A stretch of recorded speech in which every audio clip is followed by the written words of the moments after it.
The show was brought to you by SeatGeek. SeatGeek is your number one source for the best deals on sporting events, concerts, comedy shows, and a whole lot more. Go to SeatGeek.com or download the SeatGeek app and use promo code BLUESEATS for $20 off your first purchase. That's promo code BLUESEATS only at SeatGeek, the official ticketing partner of From the Blue Seats, a New York Rangers podcast. Let there be live.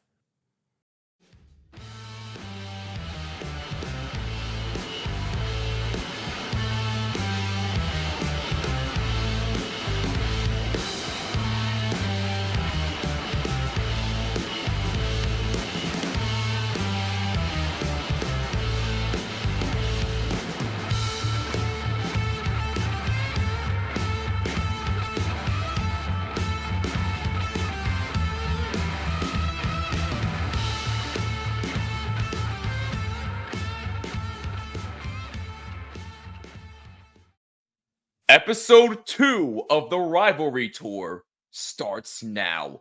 What's going on, Rangers fans? My name is Jimmy Fanizzi, and this is From the Blue Seats, a New York Rangers podcast presented by SeatGeek. I hope you're having a wonderful day. Make sure you follow us on Twitter and Instagram at BlueSeats94 and use the hashtag BlueSeats to interact with us on any and all topics at hand. Also, make sure you like and subscribe on YouTube and subscribe on all audio platforms, and be sure to rate us 5 stars. It would mean the world to us.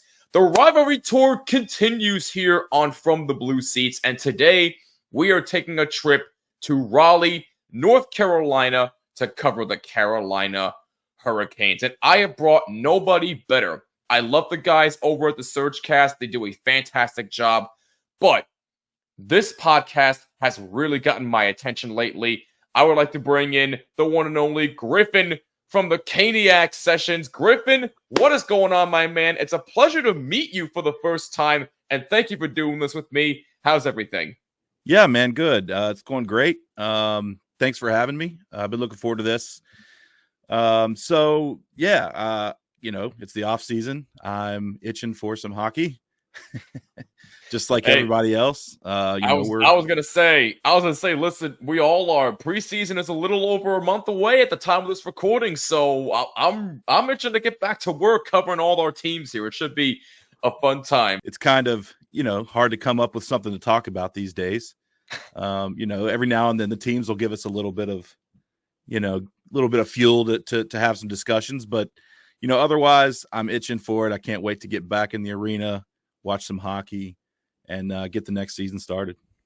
Abso-freaking-lutely, man. It should be a blast this season. Now, before we actually get into the Carolina Hurricanes, there was a bit of breaking news that took place a few days ago at the time of this recording, and it's in the world of the Rangers as Sam Rosen, the legendary voice of the Rangers for 40 years, has announced that he is retiring following the 24-25 season. And Griff, if I could for a brief second here, I just got to be honest and say this hits home for me personally. He's pretty much the only TV voice of the Rangers that I know. I hear Kenny Albert on the radio a lot. He's fantastic, and he's the runner-up to take over for Sam after his job is done, which I would absolutely love. Kenny Albert deserves it, but Ranger games are not going to be the same without Sam Rosen. I mean, even if you're not a Ranger fan, you have to admire his body of work. He is class personified, one of the best to ever do it.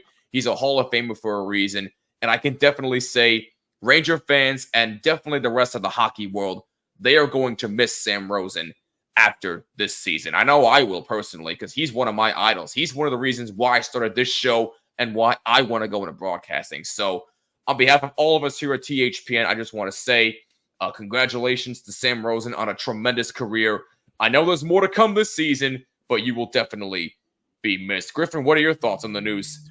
Yeah, I mean, agree totally. I think that, as a hockey fan, when you think back on your favorite memories of your team, those thoughts and those core memories are always tied to a voice, right? A sound. Even if you're in the arena to see it live, when you go back and you watch the highlights, that voice becomes part of that core memory and those, favorite memories as a hockey fan. So, just like, I remember when we transition from John Forslund when he, left when Tom Dundon became the owner of the Canes, and then we picked up Mike Maniscalco, which Mike's great, but a lot of my memories are tied to, John Forslund, his voice, and, Chuck Caton, who's a radio guy, but Yeah. those voices will last a lifetime. And so when someone like that, retires or leaves the team or whatever, it really does kind of, make you relive all that and miss it. Yeah, absolutely. The man is 77 years young and he still freaking has one more season in him. I can't wait for it. But that news aside, let's get into the Carolina Hurricanes. Obviously finishing second last year in the Metro, just missing out on the division title by 3 points. Sorry, not sorry, but I digress there. No, listen, in all seriousness though, I really do love watching these two teams play, especially when it comes to the postseason, because it's going to be an absolute dogfight till the end. And then once again proved it last season, Game 6. I know it wasn't a Game 7, but it still came down to the wire. Carolina had the lead. Then Chris Kreider came in with his heroics. But as much as I would love to troll Hurricanes fans again, I'm not going to do that here. I already had my fun with them. But Griffin, in all seriousness, though, just describe the feeling of how you thought last season was and, just the frustration of the Hurricanes in general, just not being able to make it out of that second round / conference finals hump. I know they made it to the conference finals a couple years ago, but even still, it seems like when it comes to the second round, they just fall short for some reason. Like, what is it about this team that they can't get over that hump? Well, there's a lot of theories out there, but from a season as a whole, high hopes last year to start the season, good off season. Felt like we really had, we took a splash in free agency, signed Dmitry Orlov, brought in Michael Bunting. And, there was high hopes. You just thought that, hey, we had an Eastern Conference final team the year prior with injuries. And yeah. And, we got better in the offseason last year. So, fast forward to the start of the season and through the first 15, 20 games, you just feel like they weren't living up to their potential. Got off to a rough start, had some goaltending trouble. And then Freddie Anderson goes out for 4 months, right? So, plenty of obstacles to overcome during the season. They managed to, build a season as it went on. And hey, 3 points away from the President's Trophy is nothing to be upset about, right? So, right. But yeah, playoff time comes around and they always start strong. They always have a good first round for the most part. But like you said, they get to that second round and Eastern Conference final, 2 years in the last, 7. So, and then can't win a game in the Eastern Conference final. And it feels like it's always special teams that just dry up, for whatever reason. We've dissected it. We've thought, we've talked, we've discussed, we've tried to figure it out. And I don't know what it is. Maybe it's not a style of hockey that translates well to the postseason. Once physicality ramps up and, teams actually have a playbook on you and they're not just meeting you some random Tuesday night in February, when they have a chance to study you and develop a plan to counteract whatever it is you're bringing on the ice. Maybe maybe the system doesn't translate well to that. And, other than that, that's my theory. But, that's nothing against Rod. I love Coach Rod and what he brings to the table, but it's definitely something. So we'll see. A little retool here moving forward. We'll see what this season brings. Yeah, no, I agree. And I know Brendan Moore signed an extension, so he's staying around for the long run, which I really, really like. I love him as a head coach. I love him as a player too, but him as a head coach just brings a whole different dynamic to that team. I really admire his body of work. But yeah, you mentioned the offseason. Definitely a different looking Carolina team. I mean, you lost quite a few bodies. You lost Brady Shea. You lost Brett Pesce. I mean, those are two gigantic, well, not really gigantic losses, but they're big losses, at least on the offensive side of the puck. I mean, I know you still have Svestikov, you still have Jordan Stahl, Sebastian Aho. I know you still have them, obviously. That's like your core right there. But even still, losing guys like Pesce, who is a skill handler with the puck, losing a guy like Brady Shea who's fast, and by the way, Brady Shea, former Ranger, always have to bring that up. But anyway, I digress. But losing guys like that, Brady Shea going to Nashville, getting that massive 7-year extension, Pesce going to the Devils, signing an extension there. Just describe what the feeling is losing those two in particular, because those are the X factors to watch out for in my eyes in their new teams this year. Yeah, I mean, it definitely, it sucks, but I feel like this, we've had this date circled on the calendar. We had July 1st, 2024 circled on the calendar for years. We knew that this was kind of the back end of that window, right? When, a lot of the guys that you had, aligned through contracts would terminate. We knew Teravainen and Shea, Pesce, and then a couple depth guys and Jordan Martinook, Stefan Nason, all these guys. We knew that it was aligned for this to kind of be the back end of the group, right? Yeah. So, there was hope that we could keep some of these guys. Brady Shea especially has really had, he really put together like 2 really good seasons back to back coming to the end of this contract. And, to me, he was a priority. But when you have a team that's kind of, in my opinion, lacks offense, lacks finishing, you need to kind of find that balance. And I feel like Carolina has put so much stock into the blue line, over the last 5-6 years, that maybe it's time to kind of shift and become a little bit more balanced up front. So, but I did think, and just to speak on Brett Pesce briefly, yeah, Brett Pesce is, one of my favorite players. Been here, he was drafted here.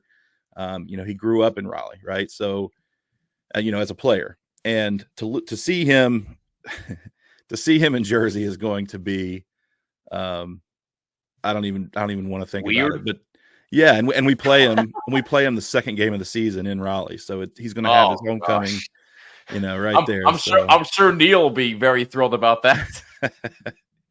Yeah, but on the other side of that, I think the team did a good job replacing Brady Shea and Brett Pesce. We brought in Sean Walker, we brought in Shane Gostisbehere, and to me, you save a lot of money. First off, and second off, I think that Sean Walker and Shane Gostisbehere. I mean, I don't know if we got worse or not. Shane Gostisbehere put up more points than Brady Shea last season on a worse Detroit team. Yeah, and Brett Pesce was, he's been injured in and out of the lineup. And, Sean Walker has had a good couple of seasons as well. So, I don't know if we got worse on the blue line, to be honest. And, now it's just going to shift to, how are these depth pieces that we brought into the forward group going to shake out?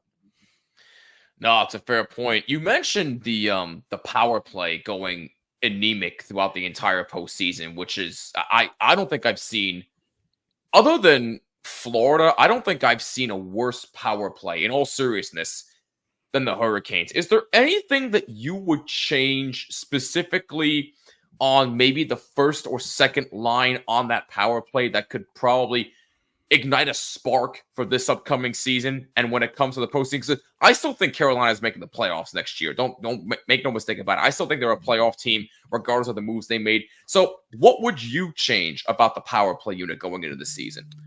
I don't know if it's a personnel change that needs to happen. I think it's more of for instance, if you look at a power play like the New York Rangers, it's very fast, very crisp passes, look for somebody coming down through the slot, shot, right? So although they still tend to pass the puck too much, but that's beside the point. Sometimes I'm sure you dissect them more than I do, but from what I see, it's a very fast. I've had my own gripes on their lack of shooting for almost a decade now, my man. So this is nothing new to me. I hear you. So, anyway, please continue. I'm sorry. Something I've noticed about Carolina's power play is sometimes they get too deliberate in their actions.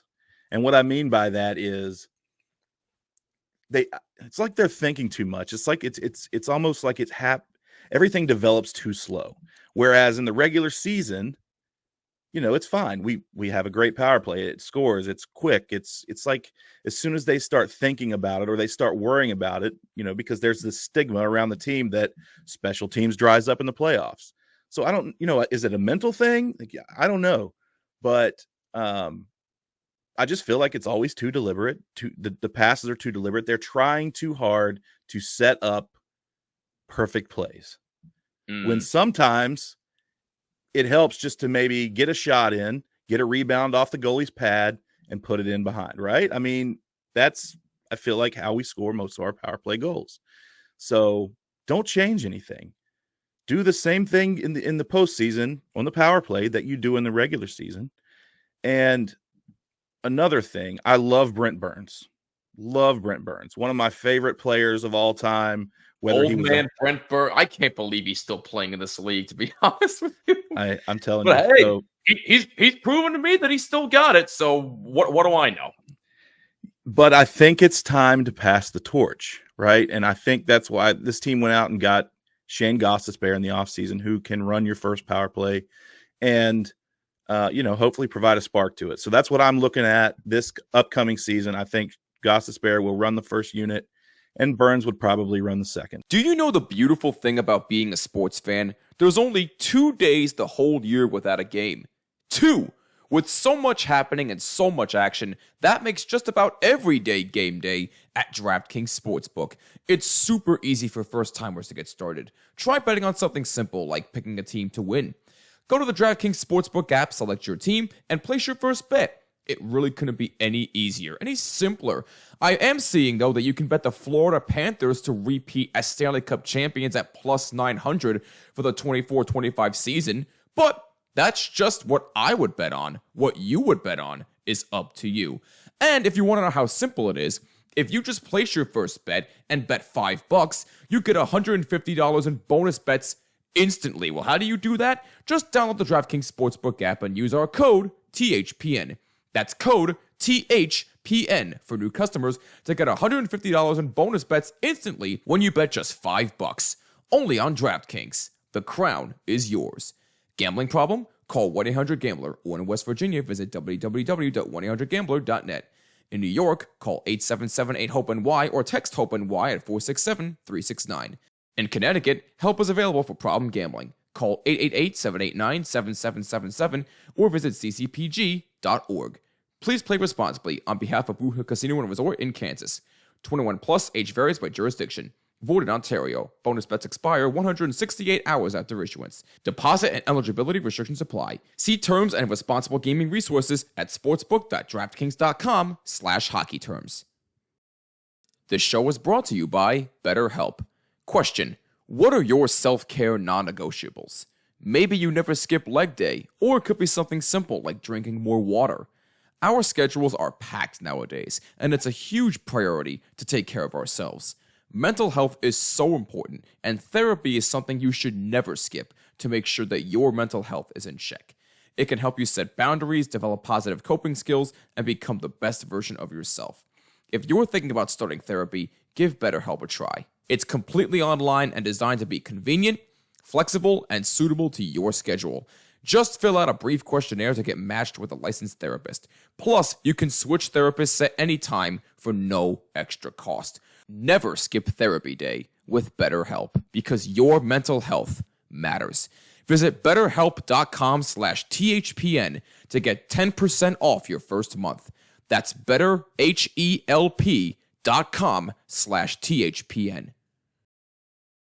It's fair. I mean, I can't necessarily disagree with that. You obviously watch the Canes more than I do. From what I saw in the postseason, it was just, that honestly was one of the worst power plays I've seen in a postseason ever. I can't even think about a worse power play. I mean, at least their penalty kills showed up. Same with the Rangers. Yeah. But that's another discussion for another day. You mentioned goaltending.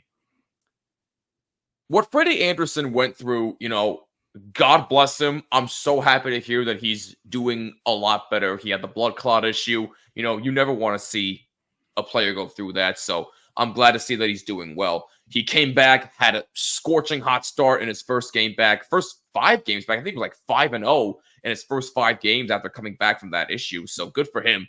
But from everybody that I've talked to personally, from Hurricanes fans to non-Hurricane fans, etc., all of them think that, well, not all of them think, well, they know that they don't trust Freddie Anderson fully. And people have been questioning their goaltending going into this season from last season.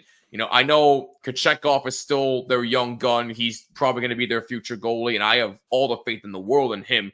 But what do you think about Carolina's goaltending? Do you trust Freddie Anderson as their number one starter, or would you switch to Peter?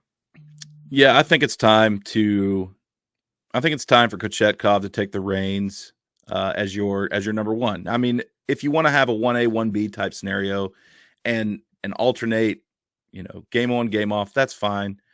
I'm looking for Kochetkov to get 55 starts this season. Wow, 55. I'm ready. Okay. That's what I'm hoping for. And he can do it. When Kochetkov is at his best when he's in a rhythm. We saw last season when Freddie went out with his blood clotting issue, Antti Ranta was playing awful. He was waived and sent to the minors. And then Carolina signed Spencer Martin off waivers from Columbus. And then there was a period of time before that we had a rookie called up from the ECHL, and Yaniv Peretz, who was part of that Quinnipiac national championship team a couple years ago. So there was a time in Raleigh this season where Kochetkov was your guy, and you called up Yaniv Peretz from Norfolk in the ECHL to play as backup. He didn't get any game. He got one period of play, but Kochetkov carried the team for the better part of 3 months and played well. That was part of the turnaround last season. And so he's at his best when he's in a rhythm and he's playing a lot. And, quite the opposite with Freddie Anderson. Freddie Anderson is at his best when he gets plenty of rest. Freddie is not good. If you ride him consecutive games, 3 games, 4 games, he's not at his best. That's when you start seeing the mistakes. And I think that's what happened in the playoffs last year. Played well in the Islander series, right? Made some miraculous saves, looked like, prime Freddie Anderson. And then we got to the Rangers series and the wheels fell off. Now, whether that was the quality of team or, Freddie, just his body of work or whatever that was, I would have preferred more of either a rotation in the playoffs between Freddie and Kochetkov or, go to Kochetkov. But that's not what happened. But I think it's time Kochetkov, shows us if he is the future or if we need to look elsewhere.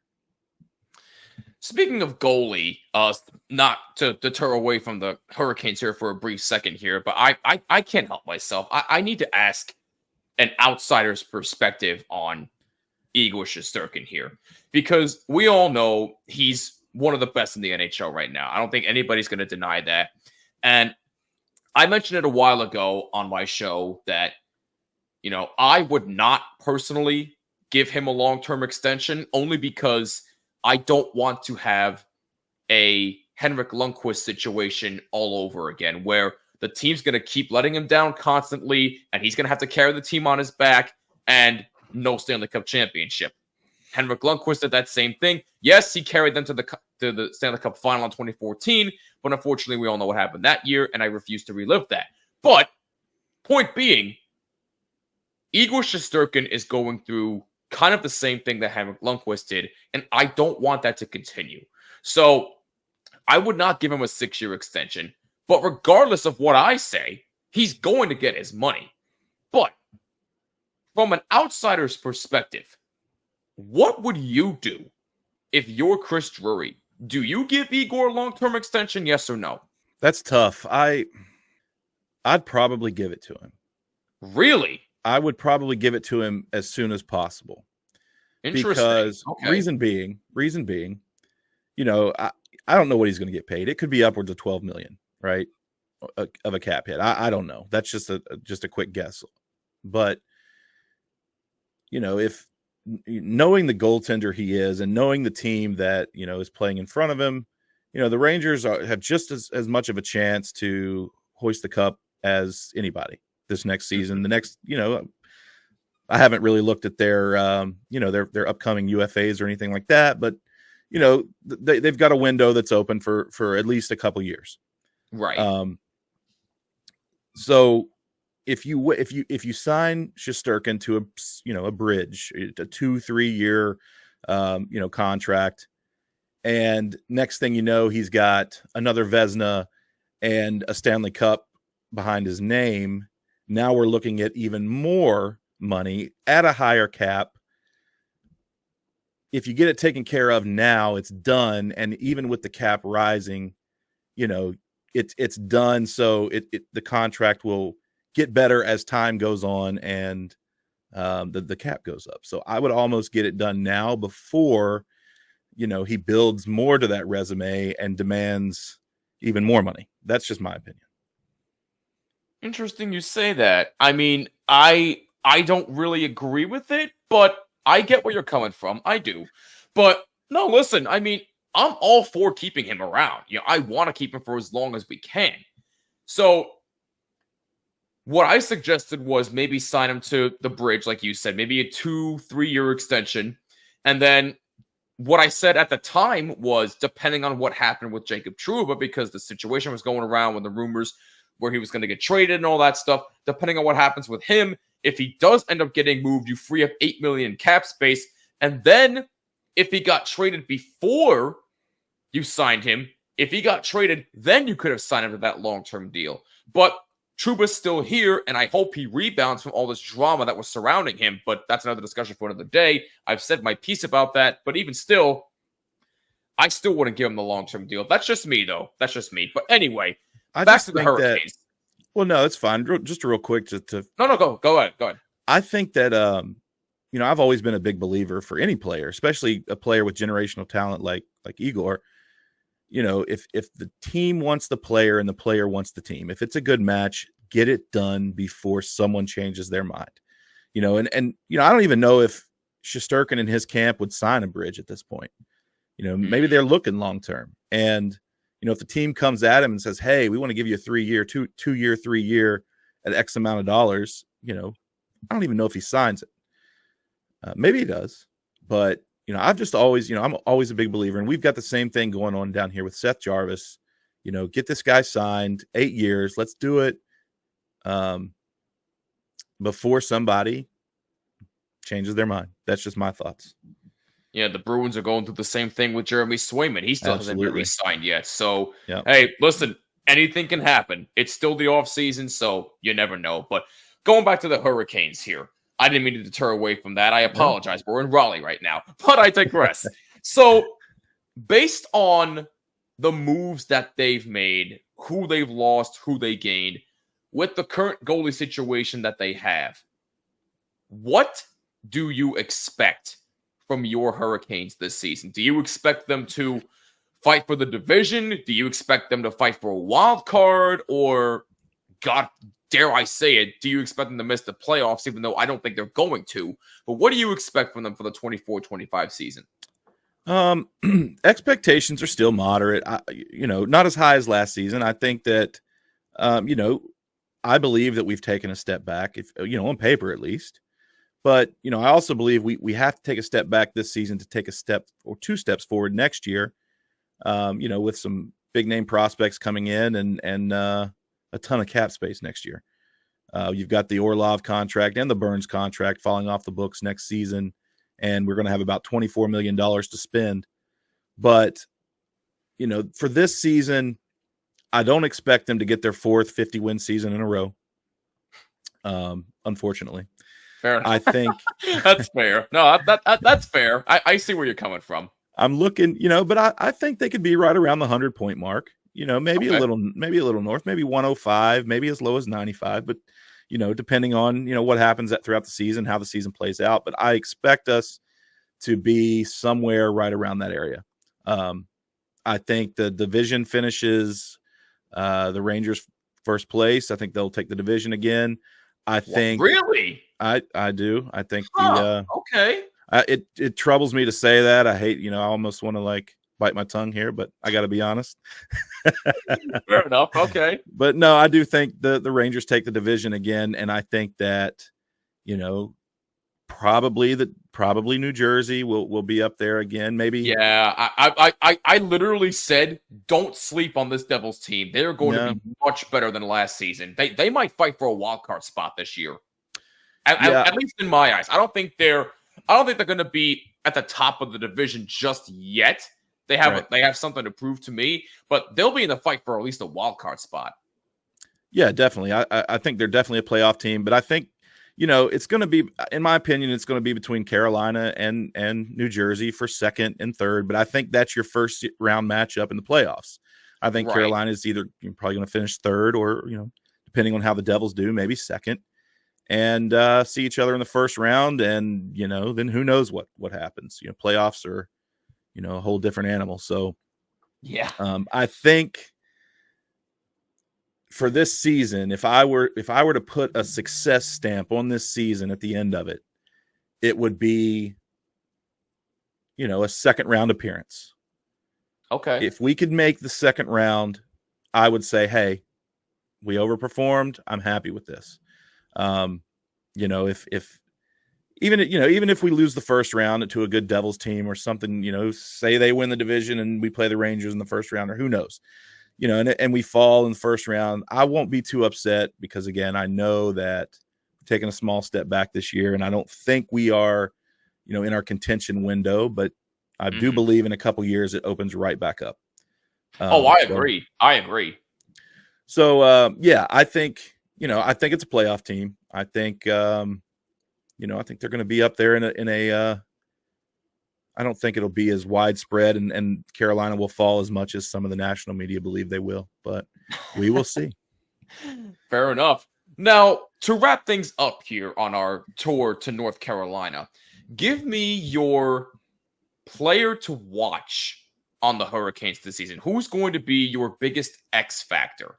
I know you look at guys like Aho and Svestikov and Stahl and those guys, but who's going to be your player to watch this season for the Hurricanes? Well, other than the obvious, I think it's going to be Jesperi Kotkaniemi. Oh, okay. So we brought, obviously we brought him in. The organization envisioned him becoming our second center. He hasn't lived up to that. I mean, we've seen glimpses. A couple years ago, right around the Stadium Series game, from January through that Stadium Series game, he was scoring at the highest rate on the team. He was playing his best hockey that I've seen in Raleigh. And then he just fell off a cliff. Yes. And he hasn't regained it yet. But I've seen some pictures of him this offseason. I've seen some video of him practicing, over in Finland. You can definitely tell he's put on quite a bit of muscle. Yes. He's and there's, and I don't have any confirmation of this, but there's, somebody that told me that's kind of close to the team that he's been seeing sports psychology as well, kind of like Natchez did. Kind of like Natchez did a few seasons ago when he came out and then led the team in points 2 seasons ago. So I think he's the one to watch. If he can get off to a good start and he can play at least 75% of the potential that he has and live up to, some of that contract, then, that could really push the team a little bit past what their, whatever their potential is for this season. So I think he's your X factor. If he comes out, has a really good year, I think the team could feed off of that, get some scoring in places that they haven't before, and really help them out. Wise words from a wise man who hosts a great podcast, the Caniac Sessions. Before we sign off for the night, how can people find out more about your guys' show, and where can they find you on social media? Yeah, absolutely. So we are on X, we're on Instagram, Facebook, TikTok, YouTube. Everything is at Caniac Sessions. We live stream all of our sessions live on YouTube, X, and Instagram. Usually it's not a weekly occurrence. We usually do it usually Tuesdays or Wednesday nights, but never really on the same day. It's kind of when we can line up our schedules. But we always announce it a day or two beforehand, and then we can, wherever get your podcasts on all platforms, you can find the audio version there as well. My personal on X at M_Griff10 if you want to check me out. Maybe not. I talk a lot of politics on my personal account, and that might not be your thing. So it may not be best to do that then, but hey, yeah, if you're into that stuff, go ahead. There you go. I keep all that separate. So exactly. There you go. Hey, you know what? It's important because they have no place here. This is a hockey channel for a reason. But anyway, that is beside the point. Continue. And then my co-host AB, you can find him on X at AB Caniac Sessions. And yeah, he's my other half of this show that we do. And yeah, he's there. So check us out. Jimmy, I appreciate you having us on, and love to do this again. Maybe later on in the season, or who knows, maybe we'll see each other in the playoffs again. Oh boy, one can only dream, man. Thank you so much, Griffin. He is Griffin, one half of the Caniac Sessions. I'll leave a link down below in the description section. Go subscribe to these boys. They are fantastic at covering the Carolina Hurricanes. That is going to do it for us on From the Blue Seats. Thank you so much for tuning in to the Rivalry Tour Part 2. If you enjoyed this content, make sure you hit that like button and subscribe on YouTube. Hit that bell so you're notified of every single episode. Also, drop a comment if you're watching on YouTube, letting us know what you think of the Carolina Hurricanes this season. Also, subscribe on all audio platforms, including Apple, Spotify, or wherever you get your podcasts, and rate us 5 stars. And interact with us on social media as well, Twitter and Instagram at BlueSeats94. Yes, I am still calling it Twitter. I do not care. And one more reminder, we are sponsored by SeatGeek. SeatGeek is your #1 source for the best deals on sporting events, concerts, comedy shows, and more. Go to SeatGeek.com or download the SeatGeek app and use promo code BlueSeats, all one word, BlueSeats, for $20 off your first purchase. Next time on the Rivalry Tour, I won't be traveling because I live here. We will be going to my home state of New Jersey to chat with Neil and maybe a couple of other guests to talk about the New Jersey Devils. This might get heated. Alongside Griffin, my name is Jimmy. This is From the Blue Seats, a New York Rangers podcast. Go Blue Shirts, and we'll catch you next time. Peace!